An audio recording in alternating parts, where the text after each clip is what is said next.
We're missing Kelsa tonight, which is unfortunate. But we're still going to play. What do I need to do?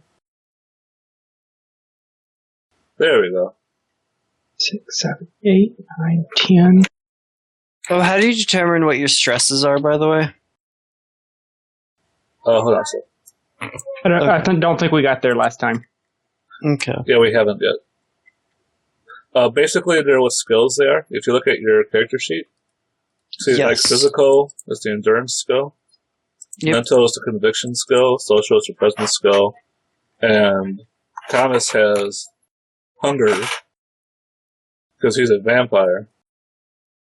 Well, that's the discipline skill. Wait, I thought I only got hunger once I became a full vampire. That might be true. I'll have to check that. So let's go ahead and let's finish your guys' character sheets. Okay. So let me look at the skills. So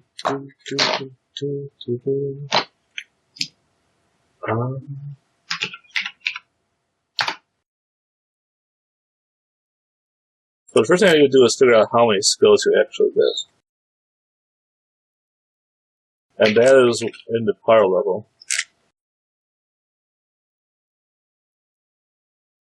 This will determine who is right when choosing skills, the number. Right. So we'll be starting with up to your waist. Mm-hmm. So on your character sheets, there should be a drop-down box. At the bottom says power level, up to your waist.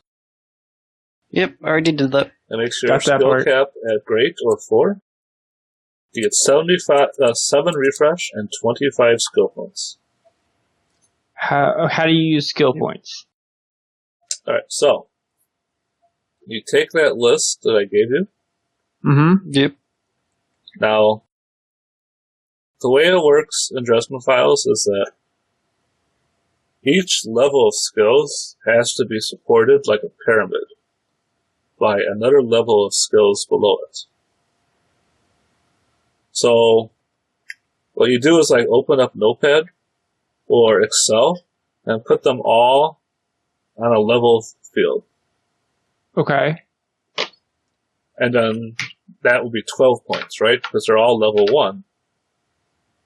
1 times 12 is 12. Then you pick the ones you like more, make them go down a level.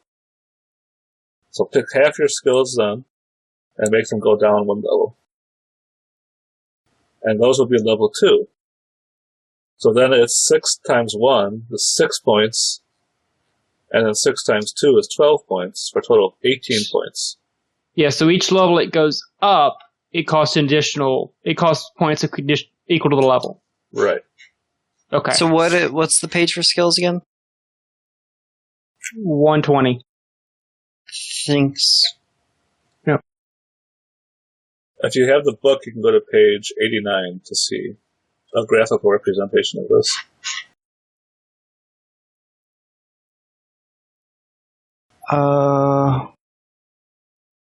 Okay. I just need to like a list of the actual skills, and 120 was not it for me. Alright, hold on. Oh no, here we are. It's 122. Thank you very much. Okay. The thing at the bottom of the page says 120. Or at the bottom of the PDF page. I don't know what the actual thing says. Very likely.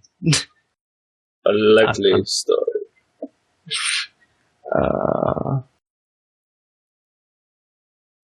So let's see here.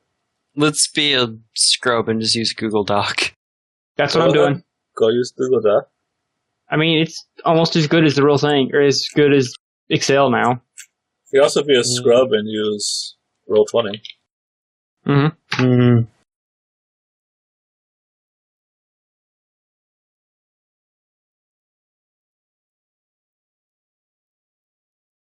So I'll make a new page or something.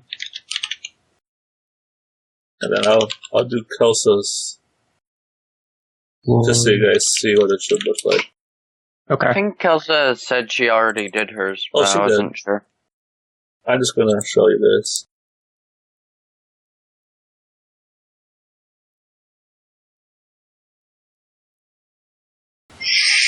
Yeah,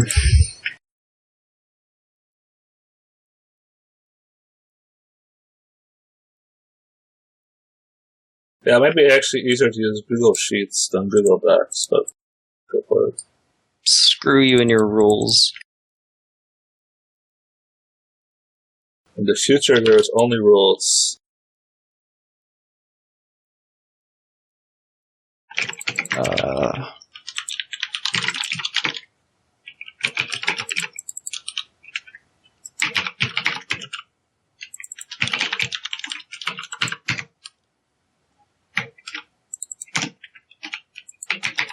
So sometimes the rules say I can be a jerk and limit how thin the pyramid can become.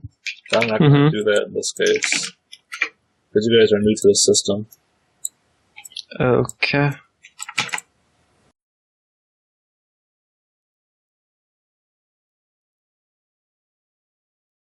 Well, let me... Okay, so that's... No, it's used 6 of those.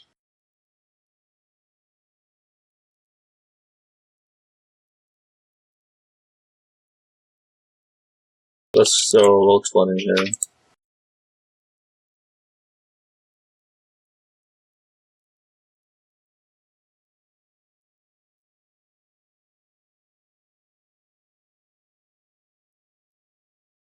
Four. And of course, I did not move you guys to the right scene.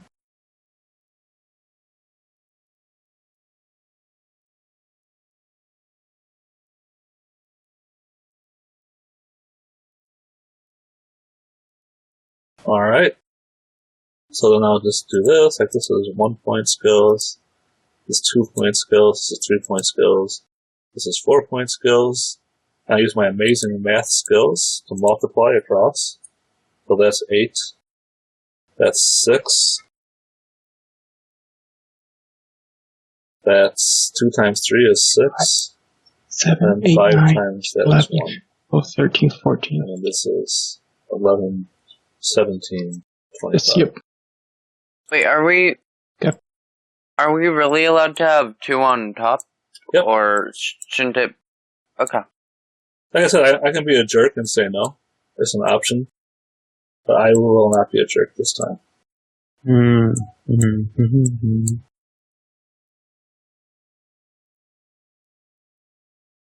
Okay.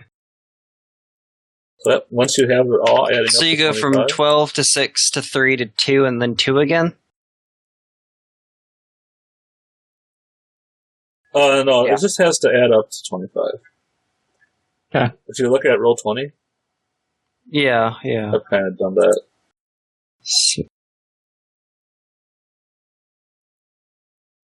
And there has to be no level. Like, if you have a higher skill, you must have the same number of skills below it. So you can't have all your skills at +4. Makes sense. It helps to make rounded characters. And also it helps prevent huge swings of skills, because you can change how powerful your skills are during the game. Alright. Okay, let's go with that. Are there any questions you guys have about the skills? Thinking. Yeah, I think I just gotta put it all together. Okay.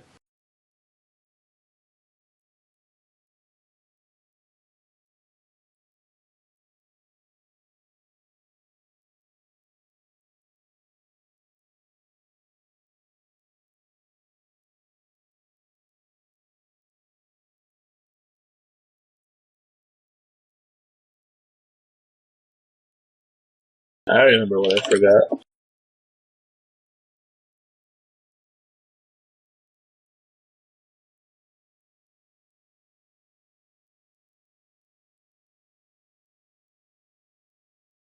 Then I do have a question about the refresh thing again. Sure. So if I take everything the wizard says I must have, I have a refresh level of 0. Yeah, so you can't actually be a wizard. Okay, so that was my question. Right. You can say you're a wizard, but you don't use the wizard template yet. Okay, that was my question. Yeah. 1, 2, 3, 4, 5. 1. It's okay, you can change your template to wizard later. Not that it matters. It only matters for chargen. Okay.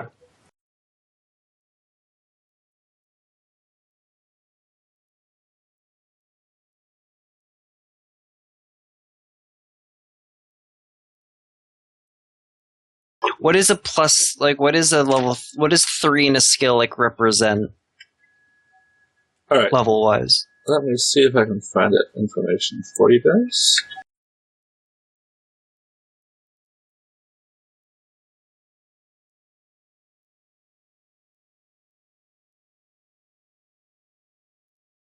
Okay, if you look at page 16, it says there's the ladder in the bottom right. Most things in the system are rated according to the following ladder. So 0 is mediocre, 1 is average, a 2 is fair, a 3 is good, a 4 is great. That's how good your skills are, and that's also how we determine the result. Usually the adjectives are used to describe things. Someone might be a good driver or average scholar. The adjectives and numbers are interchangeable. So if you're more comfortable with numbers, it's equally valid to say drive plus 3 or scholarship plus 1. For clarity, it might be best to use both, as in good plus 3 drive or average plus 1 scholarship. And they usually use both in the book. On this scale, average represents the minimum level of capability for someone who does something regularly, and not exceptionally. Most people are between average, which is plus 1, and good, which is plus 3, at the things they do for a living, like investigation for a private eye, and are mediocre at most other things. It's only when they are driven to excel that they surpass their limits. So if you have like plus 4 at something, you are probably one of the best in the world at that. Can you increase these numbers later? Yes. Okay. The next power level is chest deep at refresh level 8. At that point, you can get superb or plus 5 skills. But you will basically never get a plus 6 skill. Unless I'm feeling really generous. Or some really good fictional positioning. Yeah, really good fictional positioning will do it too.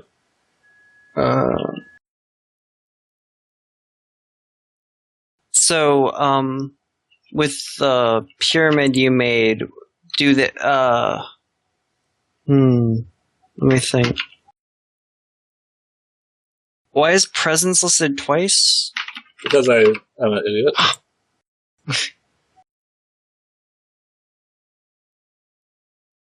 I'm sorry. I just didn't. Yeah. Yep. Okay. Because I'm dumb. There actually should be resources. I copy and pasted the words, and I must have not pressed Control-C hard enough. I see. Yeah. Okay. So let's go with empathy. Yeah. So Kelsey's character actually knows surprisingly a lot about the setting.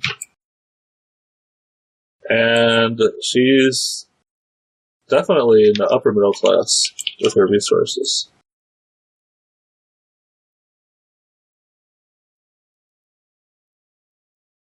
And I can't see how you guys are doing it, so. Report. I'll show it to you Sure. when I am done. Well, it'll be on your character sheet when you're done. Yep. Yeah. So you will see it in some way. I will eventually discover. You can't hide it from him forever. Or another. I'm gonna find. I'm sorry. I'm really. One way or another.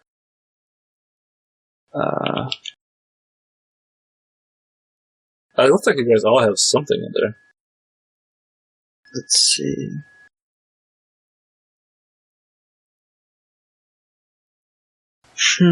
Investigation, endurance.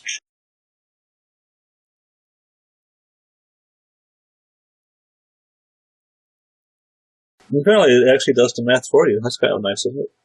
Yes, it is. Yeah. So This is a pretty good character sheet. I shouldn't give it too much shit. It definitely makes it a lot easier.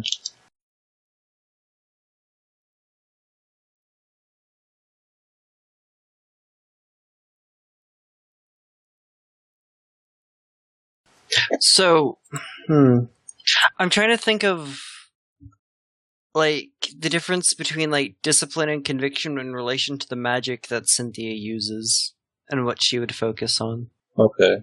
Well, let me take a look at your character sheet. I don't have it. I don't have it listed in order yet, but I can do that real quick. All right. So there are 5 slots. Let me just actually. Where's my handout? Cheat sheet. Lore, empathy. Quick attack, block, maneuver, punch, spell. Report. Set the spell's power. Oh shit. Block.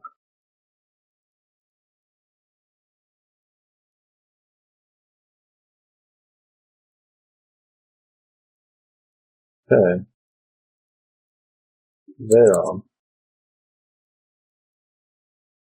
I finished inputting my skills and abilities and stuff. Does anything look wrong or anything? Sure, let me take a look.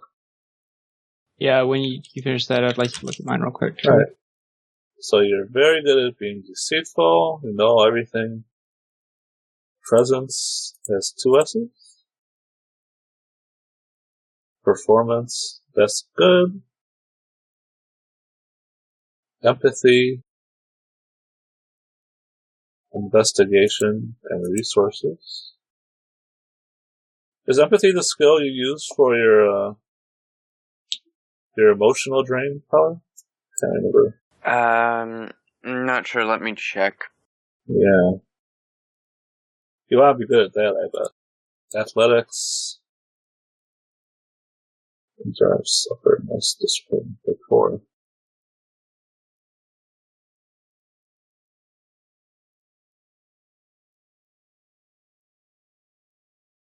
That's pretty good.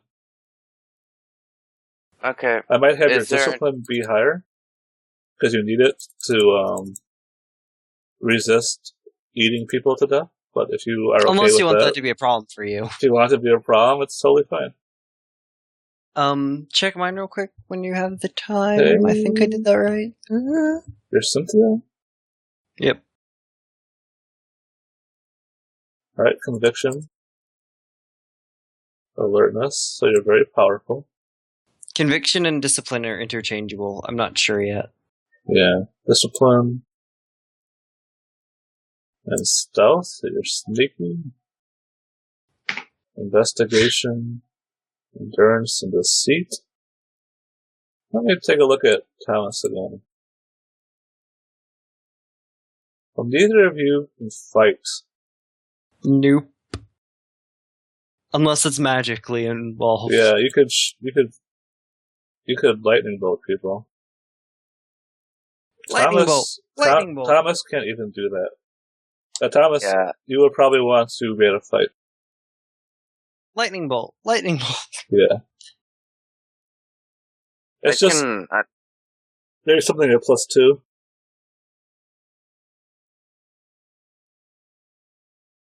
If I need to switch out something for a fighting skill, I guess I can. It just didn't seem to make much sense for the character I had in mind, and I wasn't sure how fighting heavy the system was.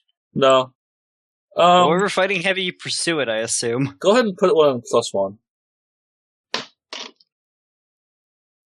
Okay, I'll switch. Yeah. Yeah, I'll switch out rapport for something. Yeah, I don't know how fighting heavy will be either, but I have 2 questions for you. Yeah. Do you think I should switch out conviction or discipline? Conviction, discipline. Do you think I should switch them? And same thing with stealth and investigation. I haven't decided.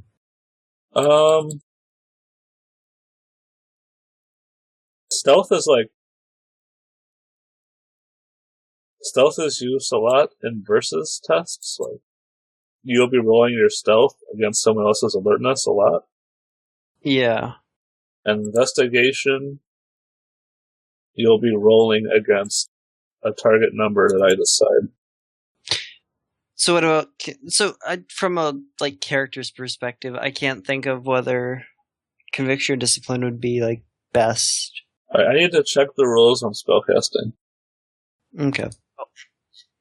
I looked up whether or not I have a compulsion to feed, and only White Court vampires get the feeding dependency. Okay. Which you are technically, you aren't a full vampire yet, but you still have, the tendency. Well, It's a no. template. What's the template page for that? White Court Virgin is 85. Yeah, let me just check that real quick. I didn't check that. Yeah, I get feeding. I have to switch templates or whatever whenever I kill my first person. When you kill your first person. Until then, I don't have the dependency. Interesting. It's because it's subdued or whatever. Oh yeah. If you experience true love with another, the curse is broken, and you may live a normal life. Nice. That's an interesting condition you have to meet in roleplay settings. Yeah. True love is very open-ended. After your first kill, there is no it's remedy. open-ended in real life, if I'm honest. Yeah. But real life, you don't have a set of rules you have to roll against. No, it's just the set of expectations and what you perceive as true love. Okay, you get emotional. You set your own threshold and incite emotion. But in real life, you don't have to. You don't have to justify it to anybody. Here, you kind of have to the GM. No, just yourself. You just have to justify it to yourself. You may take one or two abilities from the White Court Vampire list, but using them will leave you ravenous. If you do this, you must take feeding dependency. So yeah, you don't need it, unless you decide you want to be super fast or something. Nah, I don't. Okay, everything is fine? For the fighting skill I'm switching out, do you guys think that fists would just be fine? You don't have to take one. Yeah, I think you should. Skill. I think you should take one. Yeah. So fist is fine. Everyone has gotten to at least one fist fight in their life. Just put it at one if you want to. If you need right, to. just put it at one. It's really good to put things at one because then it's exponentially cheaper. Then you can just spend fate points, and it saves you a lot of fate points in the long run. So I don't know how to move. So what would my mental and physical thingy be at? Oh, let me find out which one you should use first. Okay, that is probably a good idea. So you need to look at page 120.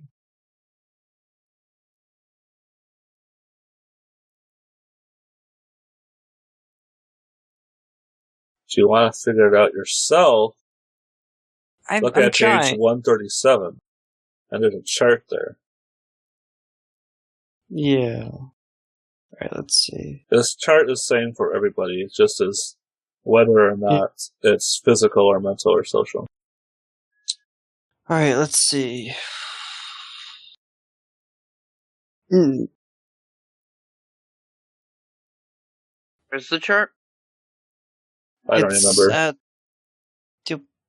It's on the page with the entire list of the skills. Oh, okay. Yes.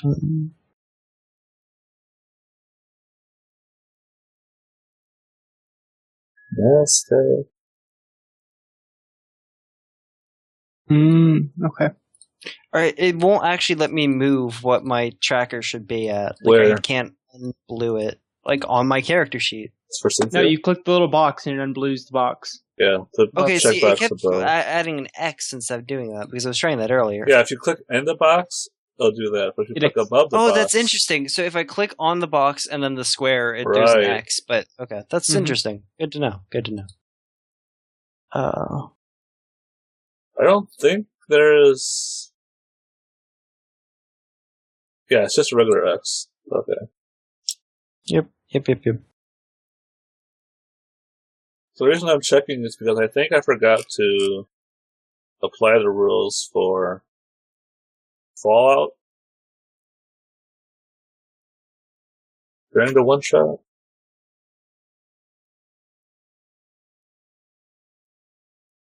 Alright, here we go.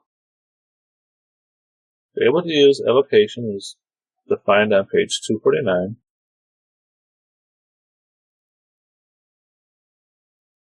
When you take evocation, you must specify 3 elements you know. Let's look at page 249 then.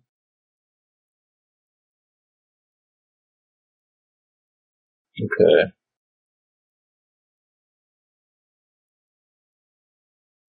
Are you looking for a description of the skills? How to do it. Here we go. Now. Step 1. Determine the effect you want to achieve. This includes describing the elements you want to use. Step 2. Describe the effect in terms of one of the following basic actions: attack, block, maneuver, or counterspell. Decide how many shifts of power you want to put in the spell. You can take mental stress for calling up power. The minimum is 1 point of mental stress. This cost increases if you reach for power greater than your conviction, including additional mental stress equal to the difference. So a spell with a power 3 higher than your conviction would inflict 4 points of mental stress. So like I said, you can go over your conviction, but it's going to wear you out faster. Step 4. Make a discipline roll to cast a spell. The difficulty is equal to the amount of power you've caught on. This roll is modified by the presence of any focus items you may have, and whatever aspects you want to invoke. So yeah, I feel like your discipline should probably be higher than your conviction. Oh, see, I was gonna say the opposite. I was gonna say that she might try to employ some type of foci later on. Okay. Let me read this. If you meet or beat the difficulty, the spell is successful. If not, your margin of failure has to get soaked up. You can opt to take shifts of backlash, bad things happening to you, to get the spell to work as intended, or let it hit the environment as fallout, unintended consequences for your surroundings and the people and things in it, which will reduce the effectiveness of your spell. So either you can choose to take damage, or you can choose that your spell just does bad shit around you, which lowers the power of your spell. But yeah, so yeah, I feel like conviction being high and then having a foci would be best. Okay, makes sense to me. So, how do you determine, like, items, I guess? Alright, well, first we need to determine your powers, so we're not there yet. Okay, cool. Does anybody else have questions about their skills? I'd just like you to look over real quick just to make sure I didn't make any mistakes. Discipline and survival sounds good. Weapons, conviction. There should be HC in there. Oh. Deceit, investigation, alertness, and endurance. Okay. Intimidation, lore, stealth, craftsmanship, and resources.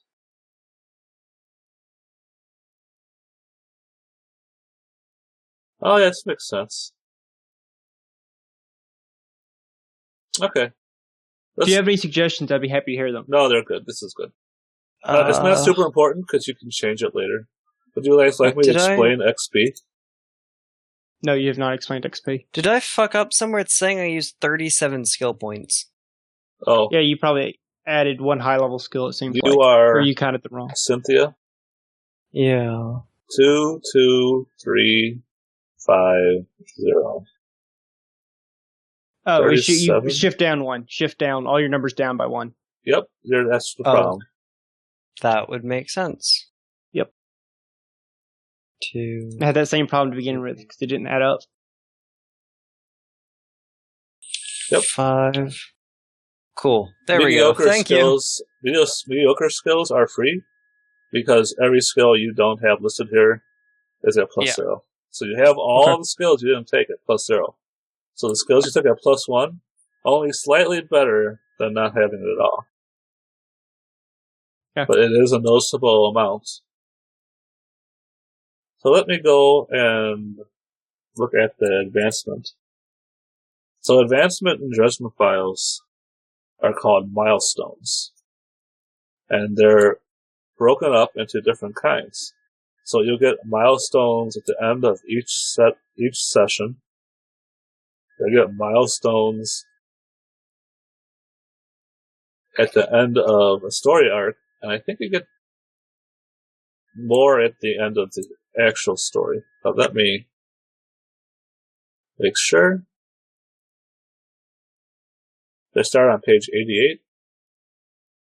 So minor milestones usually occur at the end of a session of play, or whenever one significant piece of story is resolved. You may switch any 2 skills, or replace one average skill with a skill that isn't on your sheet. So, once you have an average skill, you could later switch it out with a great skill. But if it's not on your sheet at all, you can't just make it to be great. You have to move it into the bottom slot first. Right. You may change any single stunt for another stunt. Stunts are things you buy with refresh. We haven't got there yet.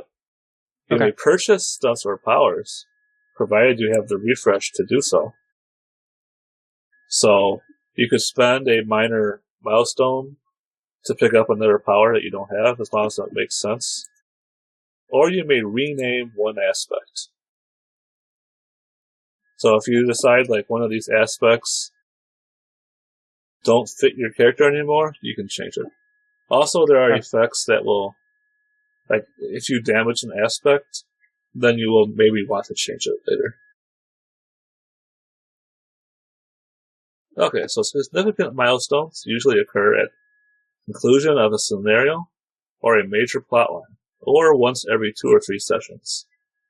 Significant milestones are about advances of experience.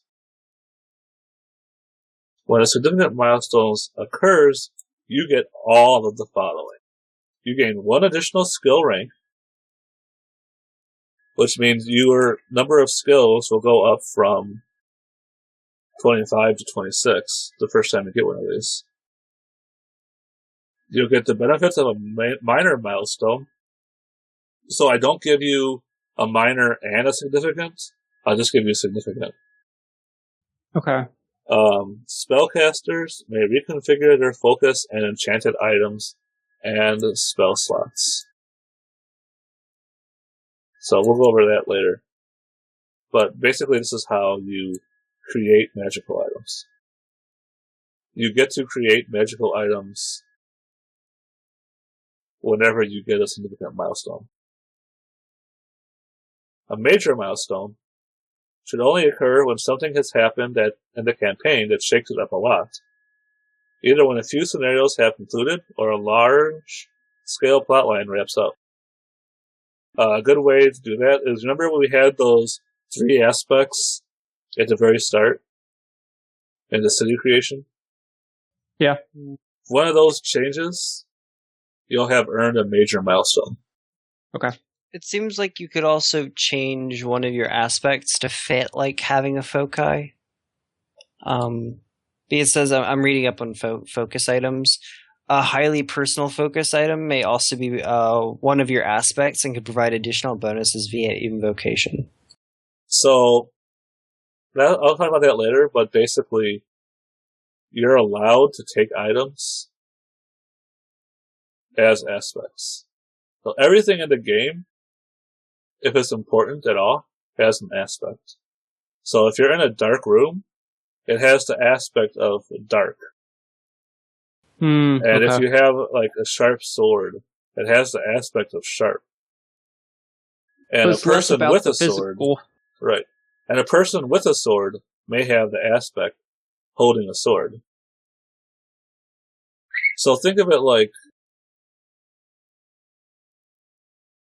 we'll talk about this more about maneuvers, but let's say you're fighting a guy with a sword, and you tell me you want to disarm him and knock the sword out of his hand. You're going to make a maneuver, and a maneuver, if you succeed, will put an aspect on him that says unarmed, and then he can't hold the sword until he clears that aspect away. Okay. It's aspects kind of like a condition. Right. Kind of. Right. They're basically like, you could have narrative any number. Tags, maybe? Yeah, exactly. You could have any number of maneuvers on you, but they go away at the end of the scene. Aspects, character aspects are permanent unless you change them with XP or milestones. So the major milestone only occurs when something major has happened. You may clear out an extreme consequence slot, allowing it to be used again. So that's why it took a year in the one shot to heal, because you weren't actually playing. You get an additional point of refresh. So this is what you guys need to do to get up to the next power level. You may get new stunts and or powers. Of course you can, because you're getting the benefits of the significant milestone. Let me just double check that.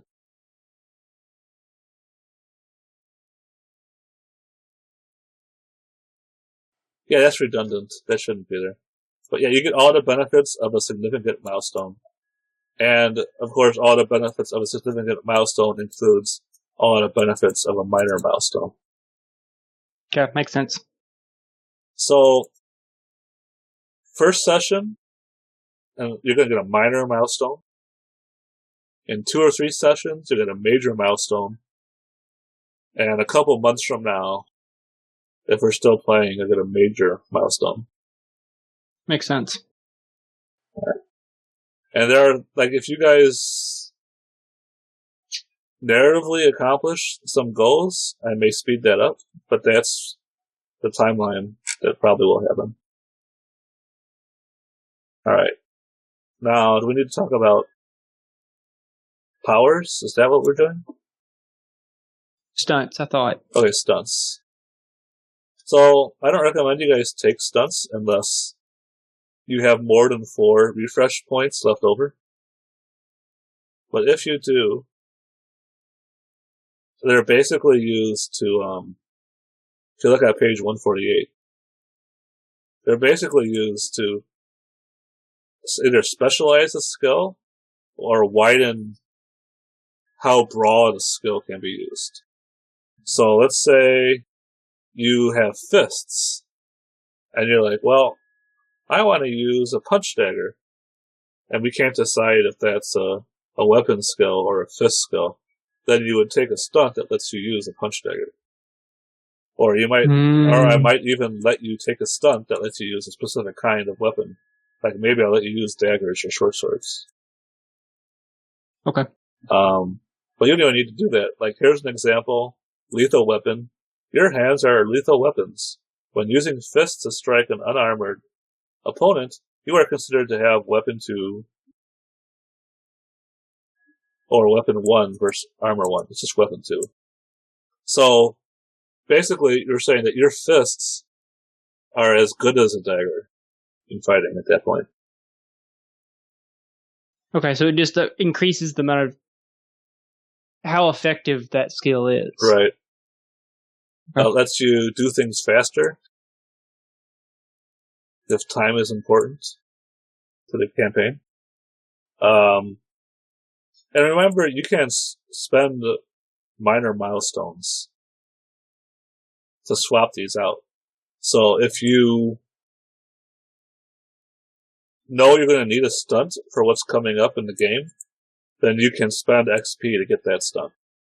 And then when you're done with it, you can spend XP to get rid of it. I think usually what's going to happen is you guys will just be sitting on a pile of minor stunts, and you can use those to change the focus of your character, depending on what you are interested in doing in the game.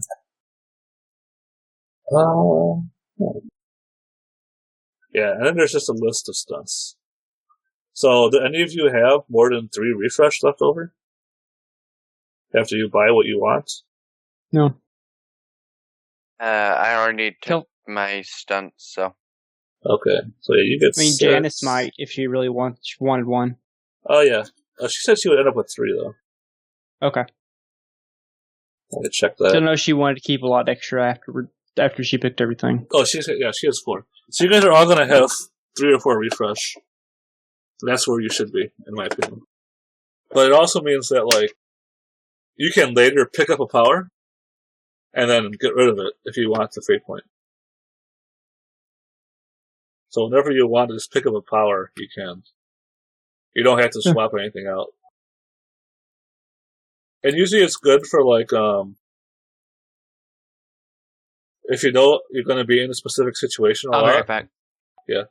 If you're not going to be in a specific situation a lot, if you pick up a stunt, you'll get the benefits of spending the fate points without having to spend them. Okay.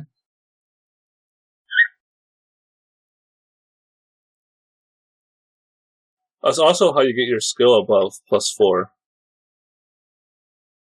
How? So, right now we're like, superb is out of reach. +5, yeah. But you could take, for example,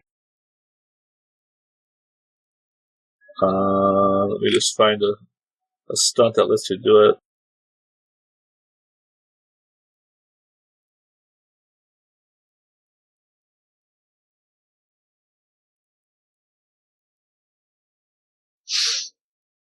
Here's one. Target-rich environment. Gain a +1 to attacks with guns whenever you're outnumbered in a firefight. So, gotcha. Yeah, so you can get the pluses in specific situations to bring you up, even though you can't actually buy it straight out. And there's some really weird ones in there. Like there's one, Windfall. You're occasionally able to tap into more resources than usual, such as cashing out stocks or receiving a periodic disbursement from a trust fund. Once per adventure, you may spend a fate point to make a single resources roll at +4. So if you know that you want to buy, like, a yacht or something, you might spend a point to pick up Windfall, make the resources roll, and then spend another point to get rid of it. Okay. So if you're really specific about it, and you're sitting on tons of minor milestones, you can do stuff like that. Alright, let's go on to powers.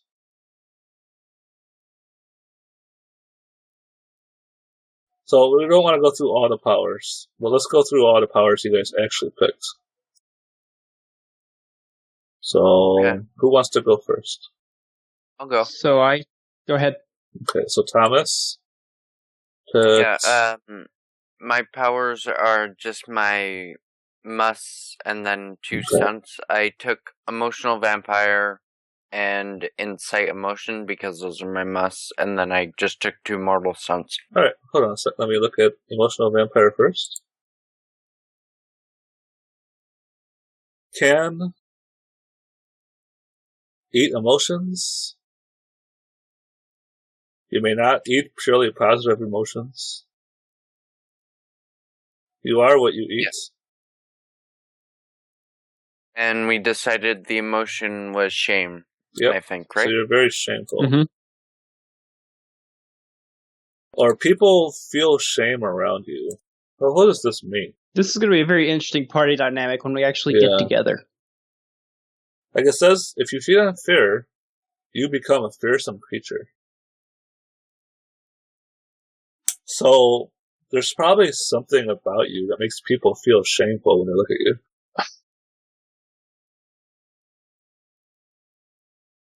So that's something to think about. So it's like instilling fear, but it instills shame in this case. So, I mean, that might be different for every person. It lets you actively feed on emotion, but it also has this ability where it changes how people see you.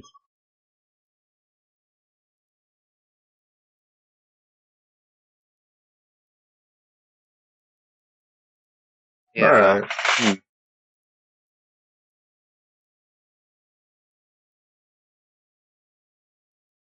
Like, maybe you're just underage and everyone thinks you're sexy. I don't know.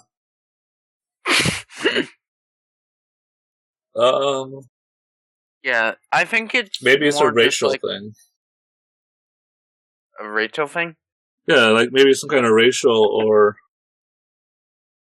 cultural thing where people will feel, they'll make bad decisions about how to treat you and feel bad about it.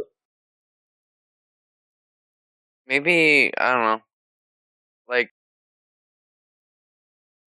maybe something just about my posture and stuff, because I have pretty high presence and whatnot, so maybe I just act in a certain way where people are just like, wow, they're always that guy.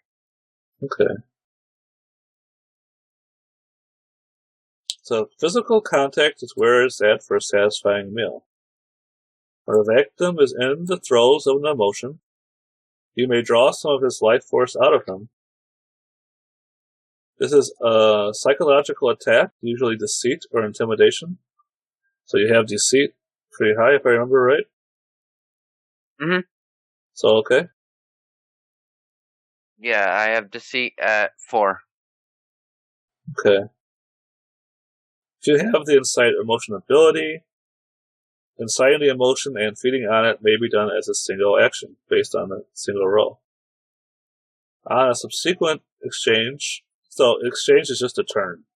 So in a subsequent combat turn, if the emotion is still in place, you may continue to feed, gaining a +1 on the roll. Okay. Once per scene, so this is an attack, right? So you're going to be rolling your deceit against another one of their skills. Probably their conviction.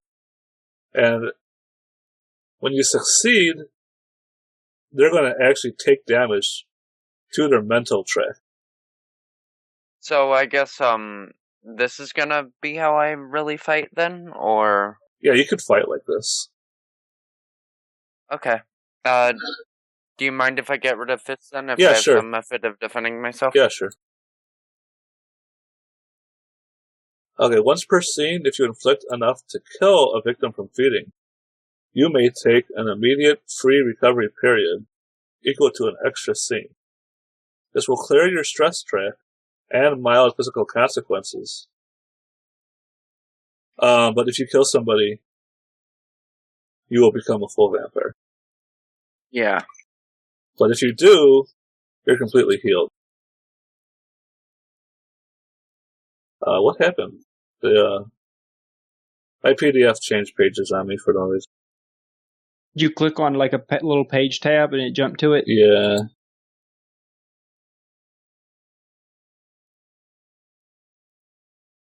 That was annoying.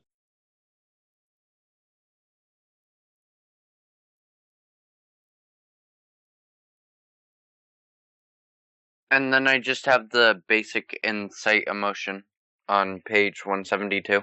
Okay. Let me just make sure there's more stuff in there, I think. When in the presence of heightened emotions and willing victims, you feel a nearly uncontrollable urge to feed. The GM may call for a discipline roll to resist the urge.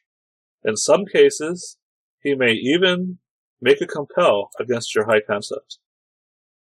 That's just letting you know that I can make you roll not to feed on people. Or I can make you even spend fate points not to feed on people. Okay, cool. So 172, you said, for incite emotion? Mm-hmm. This ability costs 1 refresh point to start. You may pick a single emotion. Uses and deceit. that one is shame. Yeah. If you touch somebody, you can do maneuvers at +2 on your roll to force an emotion on the target as a temporary aspect, so long as you are in the same zone as he is and you can physically touch him. So zones are how Dresden Files keeps track of where everything is.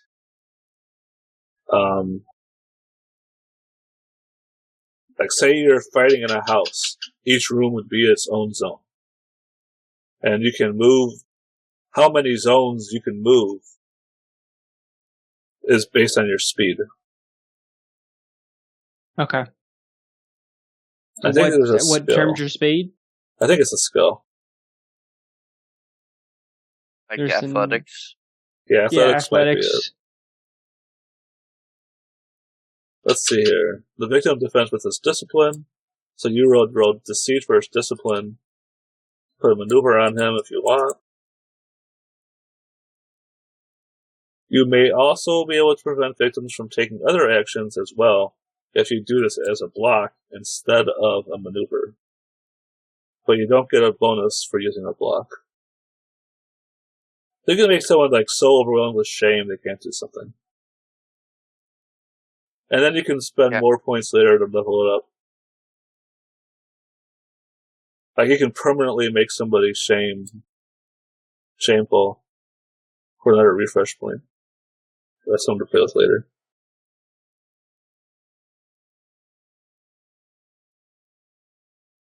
Awesome.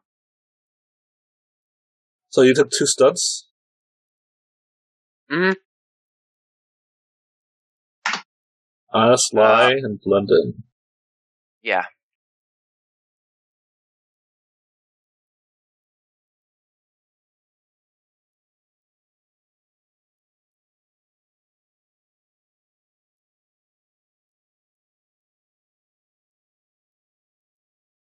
You know what skill those were for? Honest lie is deceit. Blend in is stealth. Okay.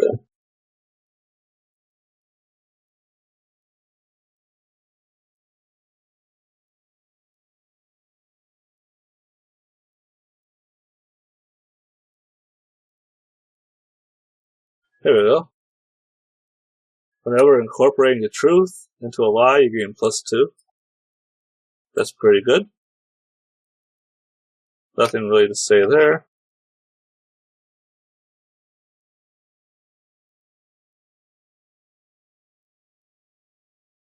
And blend in as you blend into crowds easily.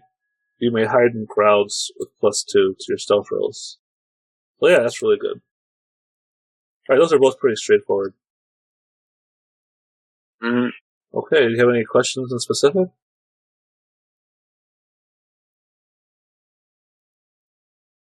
Not really.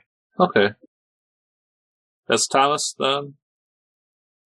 Who wants to go next? Hello. I only have 2 at the moment. Channeling and Ritual. And also, since I did not have enough refresh points to be an actual full-blown wizard, I switched to Focus Practitioner. Okay. Would you like either Evocation or Thaumaturgy?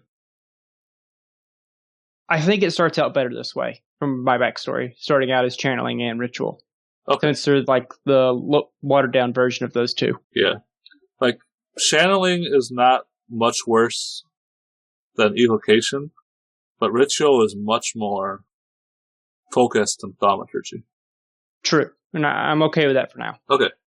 Because eventually I plan to build him into a wizard, and then when I feel like I've fictionally gotten there, that I can upgrade or replace those 2 with Evocation and Thaumaturgy. Sure.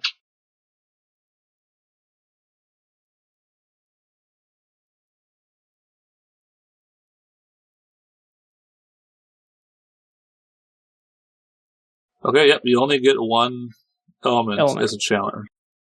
Yeah. Right. Is there anywhere to make note of that, or just like in the additional notes section? Yeah, put it in the additional notes. Okay. I also sometimes put it in brackets on that line.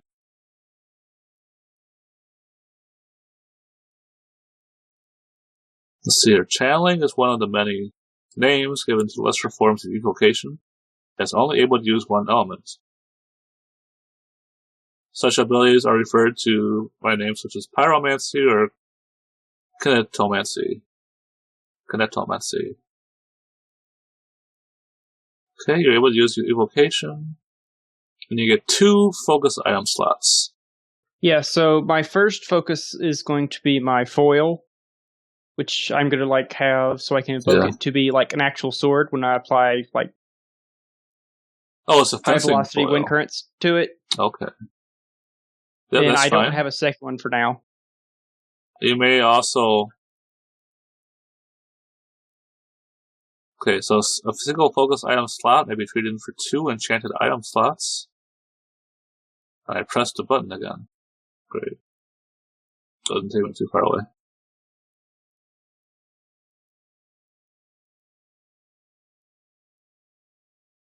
So you can make your focus item better. Like, you can put multiple item slots into one item. Okay, so it can do multiple things. Right. Is the way I understand that then. So let's see, 278. Focus items.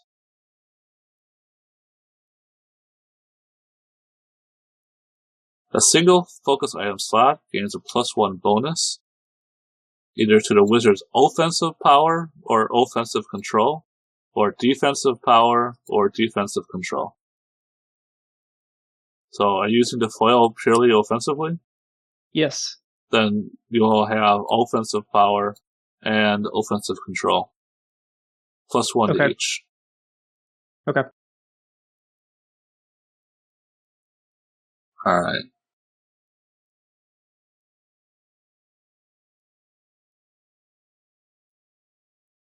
Then a ritual. 181.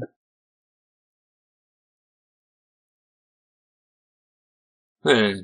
Ritual covers the ability to do one particular application of thaumaturgy, such as crafting or wards, with the exclusion of any others.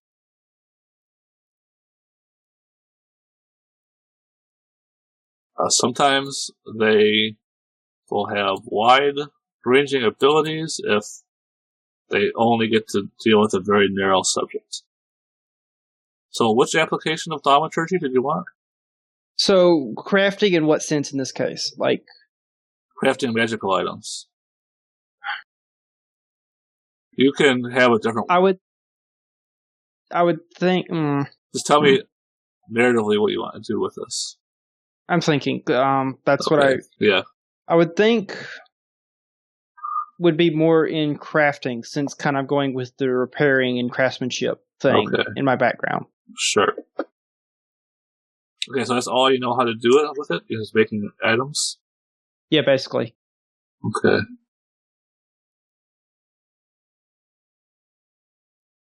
So yeah, put down crafting in parentheses next to ritual. Yep. Okay, got it. Crafting.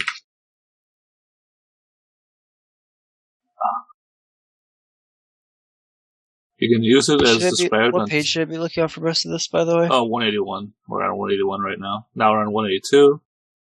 Ritual comes with 2 free focus item slots. You can design the items that fit into these slots now or later during play. Okay, so